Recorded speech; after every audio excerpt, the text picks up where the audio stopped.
ಆತ್ಮೀಯ ವಿದ್ಯಾರ್ಥಿಗಳೇ, ಗಣಿತ ಮರುಸಿಂಚನ ಅಭ್ಯಾಸ ಪುಸ್ತಕ ಮಾಲಿಕೆಯಲ್ಲಿ 9ನೇ ತರಗತಿಯ ಗಣಿತ ವಿಷಯಕ್ಕೆ ಸಂಬಂಧಪಟ್ಟಂತೆ ಒಂದು ಬೆಂಬಲಿತ ಹಂತದ ಪುನರ್ಮನನ ಹಾಳೆ 4ರಲ್ಲಿ ಬರ್ತಕ್ಕಂತಹ ಸಂಖ್ಯಾ ಪದ್ಧತಿಗೆ ಸಂಬಂಧಪಟ್ಟಂತೆ ಇಲ್ಲಿರ್ತಕ್ಕಂಥ ಪರಿಹಾರವನ್ನು ನೋಡುತ್ತಾ ಹೋಗೋಣ. ಕಲಿಕಾ ಫಲ ಏನಾಗಿದೆ ಅಂದರೆ, ವಿದ್ಯಾರ್ಥಿಗಳು ಸಂಖ್ಯಾ ವಿನ್ಯಾಸದ ಮೂಲಕ ಭಾಗಲಬ್ಧ ಸಂಖ್ಯೆಗಳ ಗುಣಲಕ್ಷಣಗಳನ್ನು ಸಾಮಾನ್ಯೀಕರಿಸುವುದು.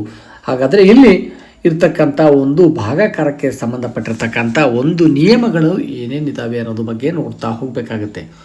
ಭಾಗಲಬ್ಧ ಸಂಖ್ಯೆಗಳ ಮೇಲಿನ ಮೂಲ ಕ್ರಿಯೆಗಳ ಆವೃತ್ತತೆಯ ಬಗ್ಗೆ ಇದೆ. ಅಂದರೆ ಈ ಒಂದು ಸಂಖ್ಯಾ ಪದ್ಧತಿಯ 4ರಲ್ಲಿ ಪ್ರಮುಖವಾಗಿ ಭಾಗಲಬ್ಧ ಸಂಖ್ಯೆಗಳಿಗೆ ಸಂಬಂಧಪಟ್ಟಂತೆ ಆವೃತ್ತತೆಯ ನಿಯಮಗಳು ಯಾವ್ಯಾವು ಪಾಲಿಸ್ತವೆ ಅಂತಕ್ಕಂಥದ್ರ ಬಗ್ಗೆ ನಾವು ಇಲ್ಲಿ ನೋಡಬೇಕಾಗುತ್ತದೆ. ಹಾಗಾಗಿ ಮೊದಲನೇದೇನಿದೆ, ಎ ಮತ್ತು ಬಿಗಳು 2 ಪೂರ್ಣಾಂಕಗಳಾಗಿದ್ದು ಬಿಯ ಬೆಲೆಯು 0ಗೆ ಸಮನಾಗಿರದಿದ್ದರೆ ಆಗ ಅದು ಎ ಬೈ ಬಿ ರೂಪದಲ್ಲಿ ಬರೆಯಬಹುದಾಗಿರ್ತಕ್ಕಂತಹ ಸಂಖ್ಯೆಗಳಿಗೆ ಭಾಗಲಬ್ಧ ಸಂಖ್ಯೆಗಳು ಎನ್ನುತ್ತೇವೆ. ಈ ಭಾಗಲಬ್ಧ ಸಂಖ್ಯೆಗಳ ಗಣಿತದ ಮೂಲ ಕ್ರಿಯೆಗಳಾಗಿರ್ತಕ್ಕಂತಹ ಸಂಕಲನ, ವ್ಯವಕಲನ, ಗುಣಾಕಾರ ಮತ್ತು ಭಾಗಾಕಾರ ಕ್ರಿಯೆಗಳಲ್ಲಿ ಯಾವ ಯಾವ ಗುಣಲಕ್ಷಣಗಳು ಒಳಗೊಂಡಿರುತ್ತವೆ ಅನ್ನೋದ್ರ ಬಗ್ಗೆ ನಾವು ತಿಳಿದುಕೊಳ್ಬೇಕು. ಅಂದರೆ ಇಲ್ಲಿ ಪ್ರಮುಖವಾಗಿ ಭಾಗಲಬ್ಧ ಸಂಖ್ಯೆ ಅಂದರೆ ಏನು ಅನ್ನೋದು ತಮಗೀಗಾಗಲೇ ಹಿಂದಿನ ತರಗತಿಯಲ್ಲಿ ಕಲಿತಿರುವ ಹಾಗೆ ಪಿ ಬೈ ಕ್ಯೂ ರೂಪದಲ್ಲಿದ್ದು ಕ್ಯೂನ ಬೆಲೆಯು 0 ಆಗಿರದಿದ್ದರೆ, ಪಿ ಬೈ ಕ್ಯೂ ರೂಪದಲ್ಲಿದ್ದು ಕ್ಯೂನ ಬೆಲೆ 0ಗೆ ಸಮನಾಗಿರದಿದ್ದರೆ ಹಾಗೂ ಇವುಗಳು ಏನಾಗಿವೆ ಕ್ಯೂ ಗಣದ ಗಣಾಂಶಕ್ಕೆ ಸೇರಿದ್ದೇ ಆದರೆ ಇವುಗಳಿಗೆ ನಾವು ಭಾಗಲಬ್ಧ ಸಂಖ್ಯೆಗಳು ಎನ್ನುತ್ತೇವೆ ಅಂತಕ್ಕಂಥದ್ರ ಬಗ್ಗೆ ತಿಳಿದುಕೊಂಡಿದ್ದೀರಿ. ಹಾಗಾಗಿ ಇಲ್ಲಿ ಎ ಮತ್ತು ಬಿ ಅಂತಕ್ಕಂಥ 2 ಧನ ಪೂರ್ಣಾಂಕಗಳು ಆಗಿದ್ದಾಗ ಬಿಯ ಬೆಲೆಯು 0 ಆಗಿರದೇ ಇದ್ದಾಗ ಅದು ಎ ಬೈ ಬಿ ರೂಪದಲ್ಲಿ ಬರೆಯಬಹುದಾಗಿರ್ತಕ್ಕಂಥದಕ್ಕೆ ನಾವು ಭಾಗಲಬ್ಧ ಸಂಖ್ಯೆ ಅಂತ ಹೇಳ್ತೀವಿ. ಇಲ್ಲಿ ಆ ಭಾಗಲಬ್ಧ ಸಂಖ್ಯೆಗಳಿಗೆ ಆವೃತ್ತ ನಿಯಮವನ್ನು ನೋಡ್ತಾ ಹೋಗ್ತಿದ್ವಿ. ನಾವು ಆವೃತ್ತತೆಯ ನಿಯಮವನ್ನು ನೋಡ್ತಾ ಹೋದಾಗ ತಾವು ನೋಡ್ತಾ ಇರ್ಬೋದು, ಇಲ್ಲಿ ಸಂಕಲನ, ವ್ಯವಕಲನ, ಗುಣಾಕಾರ, ಭಾಗಾಕಾರ ಕ್ರಿಯೆಗಳ ಮೇಲೆ ಆವೃತ್ತಿಯ ನಿಯಮ ಪಾಲಿಸಿದೆ ಇಲ್ಲ ಅಂತ ನಾವು ನೋಡುತ್ತಾ ಹೋಗೋಣ. ಮೊದಲಿಗೆ ಈ ಕೆಳಗಿನ ಕೋಷ್ಟಕದಲ್ಲಿ ಸಂಕಲನದ ಮಾದರಿಯನ್ನು ಗಮನಿಸಿದ ಅಂಶಗಳನ್ನು ಚರ್ಚಿಸಿ ಶಿಕ್ಷಕರ ಸಹಾಯದಿಂದ ಭರ್ತಿ ಮಾಡಿ ಅಂತ ಹೇಳ್ತಾರೆ. ನೋಡಿ, ಇಲ್ಲಿ ಭಾಗಲಬ್ಧ ಸಂಖ್ಯೆಗಳ ಮೇಲಿನ ಮೂಲ ಕ್ರಿಯೆಯಲ್ಲಿ ಪ್ರಮುಖವಾಗಿ ಸಂಕಲನಕ್ಕೆ ಸಂಬಂಧಪಟ್ಟಿರ್ತಕ್ಕಂಥದ್ದು.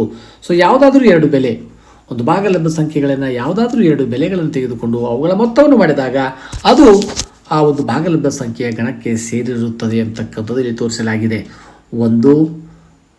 ಒಂದನೇ ಸಮಸ್ಯೆ ಅಂತಂದರೆ ಇಲ್ಲಿ 3/5 ಅಂಶ ಮತ್ತು 1/5 ಅಂಶಗಳು ಕ್ಯೂ ಗಣದ ಗಣಾಂಶಗಳಾಗಿದ್ದಾಗ ಅವುಗಳ ಮೊತ್ತವನ್ನು ಮಾಡಿದೆ. ಆದರೆ ಬರ್ತಕ್ಕಂಥ ಮೊತ್ತ ಏನಾಗಿದೆ 4/5 ಅಂಶ ಅಂತಕ್ಕಂಥದ್ದು ಕೂಡ ಭಾಗಲಬ್ಧ ಸಂಖ್ಯೆಯ ಗಣವಾಗಿದೆ. ಹಾಗೆ ಇನ್ನೊಂದು ಉದಾಹರಣೆ ತೋರಿಸ್ತಾನೆ, 1/8 ಅಂಶ ಮತ್ತು 2/8 ಅಂಶಗಳು ಇವುಗಳ ಮೊತ್ತವನ್ನು ಮಾಡಿದಾಗ ಇದು ಕೂಡ ಬಂದಿರತಕ್ಕಂಥ ಉತ್ತರ 3/8 ಅಂಶ ಕೂಡ ಭಾಗಲಬ್ಧ ಸಂಖ್ಯೆಯ ಗಣಾಂಶವಾಗಿದೆ. ಹಾಗಾಗಿ ಇಲ್ಲಿ ಒಂದು ಕನ್ಕ್ಲೂಷನ್ ಬರಲಾಗಿದೆ. ಏನು ಬಂದಿದೆ ಅಂತಂದರೆ, ಎ ಮತ್ತು ಬಿಗಳು ಕ್ಯೂ ಗಣದ ಗಣಾಂಶಗಳಾಗಿದ್ದು ಅವುಗಳ ಮೊತ್ತವು ಕೂಡ ಕ್ಯೂ ಗಣದ ಗಣಾಂಶವೇ ಆಗಿದೆ. ಹಾಗಾಗಿ ಎ ಮತ್ತು ಬಿಗಳು ಭಾಗಲಬ್ಧ ಸಂಖ್ಯೆ ಆದರೆ ಎ ಪ್ಲಸ್ ಬಿ ಸಹ ಒಂದು ಭಾಗಲಬ್ಧ ಸಂಖ್ಯೆ ಆಗಿರುತ್ತದೆ. ಹಾಗಾಗಿ ಭಾಗಲಬ್ಧ ಸಂಖ್ಯೆಗಳ ಗಣ ಸಂಕಲನದಲ್ಲಿ ಆವೃತ್ತವಾಗಿದೆ ಎಂದು ನಾವು ಹೇಳಬಹುದಾಗಿದೆ. ಹಾಗಾಗಿ ಈಗ ನಾವು ಪ್ರಮುಖವಾಗಿ ವ್ಯವಕಲನ, ಗುಣಾಕಾರ ಮತ್ತು ಭಾಗಾಕಾರ ಕ್ರಿಯೆಗಳಿಗೆ ಸಂಬಂಧಪಟ್ಟಂತೆ ಆವೃತ್ತತೆ ನಿಯಮ ಪಾಲಿಸುತ್ತದೆ ಅಂತ ನೋಡಬೇಕಾಗಿದೆ. ಇಲ್ಲಿ ಉದಾಹರಣೆ ಕೊಟ್ಟಿದ್ದಾನೆ, 7/5 ಅಂಶ ಮತ್ತು 1/5 ಅಂಶಗಳು ಕೊಟ್ಟಾಗ ಅವುಗಳ ವ್ಯತ್ಯಾಸವನ್ನು ಮಾಡಬೇಕು. ನಾವು 7/5 ಅಂಶ ಮತ್ತು 1/5 ಅಂಶ ಅಂತಕ್ಕಂಥದ್ದು ಇದು ಕ್ಯೂ ಗಣದ ಗಣಾಂಶಗಳಾಗಿದ್ದಾಗ ಅವುಗಳ ಒಂದು ವ್ಯತ್ಯಾಸವನ್ನು ಮಾಡಿದ್ದೆ ಆದರೆ ಬಂದಿರತಕ್ಕಂಥದ್ದು 6/11 ಅಂಶ ಅನ್ನೋದು ಕೂಡ ಏನಾಗಿದೆ, ಇದು ಕೂಡ ಕ್ಯೂ ಗಣದ ಗಣಾಂಶವಾಗಿದೆ, ಅಂದರೆ ಭಾಗಲಬ್ಧ ಸಂಖ್ಯೆಯ ಗಣಾಂಶವಾಗಿದೆ. ಹಾಗಾಗಿ ಇಲ್ಲಿ ಎ ಮತ್ತು ಬಿಗಳ ಒಂದು ವ್ಯವಕಲನವು ಕೂಡ ಭಾಗಲಬ್ಧ ಸಂಖ್ಯೆಯಲ್ಲಿ ಆವೃತ್ತವಾಗಿದೆ ಎಂದು ನಾವು ಉತ್ತರವನ್ನು ಬರೆಯಬಹುದಾಗಿದೆ. ಅಂದರೆ ವ್ಯವಕಲನವು ಕೂಡ ಒಂದು ಆವೃತ್ತತೆ ನಿಯಮವನ್ನು ಪಾಲಿಸ್ತದೆ. ಮುಂದಿಂದು ಗುಣಾಕಾರಕ್ಕೆ ಸಂಬಂಧಪಟ್ಟಿರ್ತಕ್ಕಂಥದ್ದು. ಗುಣಾಕಾರ 2 ಬೆಲೆಗಳನ್ನು ತೆಗೆದುಕೊಂಡಿರ್ಬೋದು, ಎ ಬಿ ಅಂತಂದಾಗ ಅವುಗಳ ಗುಣಲಬ್ಧವನ್ನು ನೋಡಿದಾಗ ನಮಗೆ 1/8 ಅಂಶ ಮತ್ತು 2/8 ಅಂಶಗಳ ಗುಣಲಬ್ಧ ಎಷ್ಟಾಗಿದೆ, 6/24 ಅಂಶ ಆಗಿದೆ. 2/64 ಅಂಶ ಆಗಿದೆ. ಅವುಗಳನ್ನು ಛೇದಿಸಿದಾಗ 1/32 ಅಂಶ ಮತ್ತು ಇದು ಕೂಡ ಒಂದು ಭಾಗಲಬ್ಧ ಸಂಖ್ಯೆಯ ಗಣಾಂಶವಾಗಿದೆ. ಇನ್ನೊಂದು ಉದಾಹರಣೆ ಕೊಟ್ಟಿದ್ದಾನೆ, 1/8 ಅಂಶ ಮತ್ತು 7/8 ಅಂಶ ಇವುಗಳ ಗುಣಲಬ್ಧವನ್ನು ಮಾಡಿದಾಗ 7/64 ಅಂಶ ಆಯಿತು. ಹಾಗಾಗಿ ಎ ಮತ್ತು ಬಿಗಳು ಕ್ಯೂ ಗಣದ ಗಣಾಂಶಗಳಾಗಿದ್ದಾಗ ಅವುಗಳ ಗುಣಲಬ್ಧ ಸಹ ಒಂದು ಭಾಗಲಬ್ಧ ಸಂಖ್ಯೆಯ ಗಣಾಂಶವಾಗಿದೆ. ಹಾಗಾಗಿ ಎ ಗುಣಿಲೆ ಬಿಯು ಸಹ ಭಾಗಲಬ್ಧ ಸಂಖ್ಯೆ. ಭಾಗಲಬ್ಧ ಸಂಖ್ಯೆಗಳಲ್ಲಿ ಗುಣಾಕಾರವು ಕೂಡ ಆವೃತ್ತವಾಗಿದೆ ಅಂತಕ್ಕಂಥದ್ದನ್ನು ನಾವು ಇಲ್ಲಿ ಬರಿತೀವಿ. ಹಾಗೆ ಭಾಗಾಕಾರವನ್ನು ಮಾಡಿದಾಗ ಭಾಗಾಕಾರದಲ್ಲಿ ಕೂಡ ನಮಗೇನಾಗುತ್ತದೆ ಅಂತಂದರೆ ಅದು ಕೂಡ ಆವೃತ್ತಿಯ ನಿಯಮವನ್ನು ಪಾಲಿಸ್ತದೆ. ತಾವು ನೋಡ್ತಾ ಹೋಗ್ಬೋದು. ಇಲ್ಲಿ ಎ ಮತ್ತು ಬಿಗಳು ಕ್ಯೂ ಗಣದ ಗಣಾಂಶಗಳಾಗಿದ್ದಾಗ ಅಲ್ಲಿ ಬಂದಿರತಕ್ಕಂಥ ಭಾಗಲಬ್ಧವು ಕೂಡ ಒಂದು ಭಾಗಲಬ್ಧ ಸಂಖ್ಯೆಯ ಗಣಾಂಶವಾಗಿದೆ. ಹಾಗಾಗಿ ಎ ಭಾಗಿಲೆ ಬಿಯು ಭಾಗಲಬ್ಧ ಸಂಖ್ಯೆ. ಭಾಗಲಬ್ಧ ಸಂಖ್ಯೆಗಳಲ್ಲಿ ಭಾಗಾಕಾರವು ಕೂಡ ಆವೃತ್ತವಾಗಿದೆ ಎಂದು ನಾವು ಹೇಳ್ಬೋದು.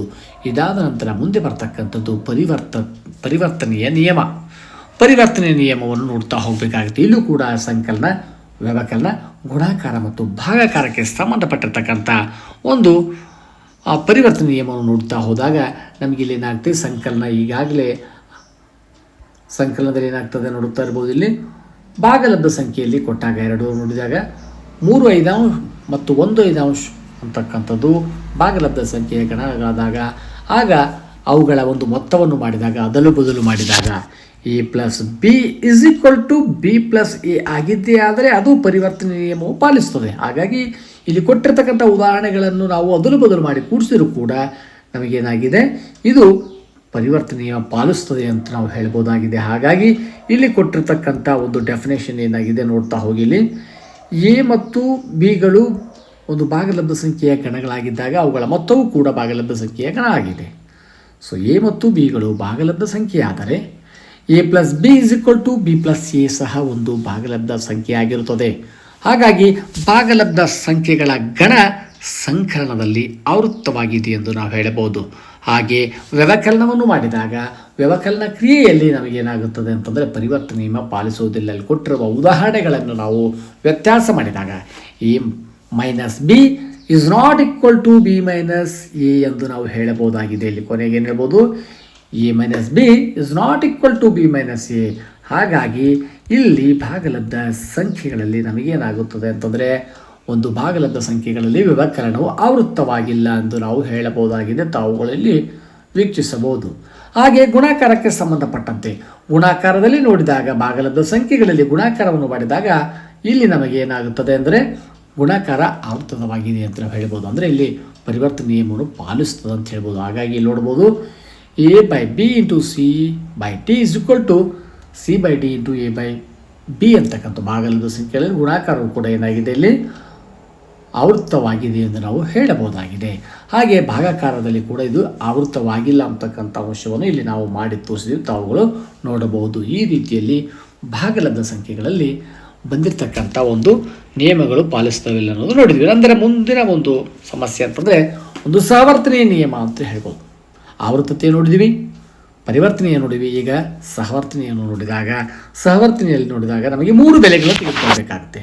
So A plus B plus C is equal to A plus B plus C ಅಂತಕ್ಕಂಥದ್ದು. ಮೇಲ್ಭಾಗದಲ್ಲಿ ನಾವು ಈಗಾಗಲೇ ಏನು ಮಾಡಿದ್ದೀವಿ ಅಂತಂದರೆ ಪರಿವರ್ತನೆಯಲ್ಲಿ ನೋಡಿದಾಗ ಪರಿವರ್ತನೆ ಆದ ನಂತರ ಬಂದಿರತಕ್ಕಂಥ ಸಹವರ್ತನೆ 3 ಬೆಲೆಗಳನ್ನು ತೆಗೆದುಕೊಂಡು ನಾವು ಇಲ್ಲಿ ಅವುಗಳ ಒಂದು ಮೊತ್ತವನ್ನು ಗುಂಪುಗಳಾಗಿ ವಿಂಗಡಿಸಿ ಮೊತ್ತವನ್ನು ಮಾಡಿದ್ದೇ ಆದಾಗ ಅಲ್ಲಿ ಬಂದಿರತಕ್ಕಂಥ ಮೊತ್ತಗಳು ವ್ಯತ್ಯಾಸವಾಗಿರುವುದಿಲ್ಲ, ತಾವು ಇಲ್ಲಿ ಗಮನಿಸಬಹುದು. ಹಾಗಾಗಿ ಏನಾಗಿದೆ ಅಂದರೆ ಗುಂಪುಗಳನ್ನು ಮಾಡಿದಾಗ A plus B plus C is equal to A plus B plus C ಅಂತಕ್ಕಂಥದ್ದು. ಹಾಗಾಗಿ ಇದು ಒಂದು ಭಾಗಲಬ್ಧ ಸಂಖ್ಯೆ ಆಗಿರುತ್ತದೆ. ಹಾಗಾಗಿ ಭಾಗಲಬ್ಧ ಸಂಖ್ಯೆಗಳ ಗಣ ಸಂಕಲನದಲ್ಲಿ ಆವೃತ್ತವಾಗಿದೆ ಎಂದು ನಾವು ಹೇಳಬಹುದಾಗಿದೆ.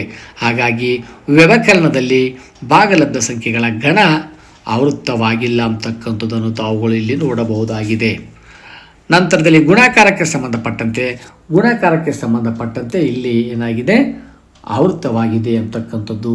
ಉದಾಹರಣೆಗಳೇನು ಕೊಟ್ಟಿದ್ದೇನೆ ಅವುಗಳನ್ನು ಒಂದು ಹಾಳೆಯಲ್ಲಿ ತಾವುಗಳು ಬಿಡಿಸಿ ಅವುಗಳು ಸಮನಾಗಿದ್ದೇ ಆದರೆ ಆವೃತ್ತವಾಗಿರ್ತವೆ, ಸಮನಾಗಿಲ್ಲ ಅಂದರೆ ಆವೃತ್ತವಾಗಿಲ್ಲ ಅಂತ ಹೇಳ್ಬೋದು. ಹಾಗಾಗಿ ಭಾಗಾಕಾರ ಕ್ರಿಯೆ ಮಾಡಿದಾಗಲೂ ಕೂಡ ನಮಗೆ ಇಲ್ಲಿ ಏನಾಗುತ್ತದೆ ಅಂದರೆ ಆವೃತ್ತವಾಗಿಲ್ಲ ಅಂತಕ್ಕಂಥ ಅಂಶ ತಾವು ನೋಡಬಹುದಾಗಿದೆ. ಹಾಗಾಗಿ ಈ ಒಂದು ಪುನರ್ಮನನ ಹಾಳೆಯಲ್ಲಿ ನಾವು ಒಂದು ಭಾಗಲಬ್ಧ ಸಂಖ್ಯೆಗಳ ಮೇಲೆ ಆವೃತ್ತತೆಯ ನಿಯಮವನ್ನು ಪಾಲಿಸುತ್ತದೆ ಇಲ್ಲವೋ ಮತ್ತು ಪರಿವರ್ತನೆಯ ಮತ್ತು ಸಹವರ್ತನೆಯ ನಿಯಮಗಳ ಬಗ್ಗೆ ತಿಳಿದುಕೊಂಡಿವೆ. ಮುಂದಿನ ಒಂದು ವಿಡಿಯೋದಲ್ಲಿ ಮುಂದಿನ ಒಂದು ಪುನರ್ಮನನ ಹಾಳೆಯೊಂದಿಗೆ ಭೇಟಿಯಾಗೋಣ. ಧನ್ಯವಾದಗಳು.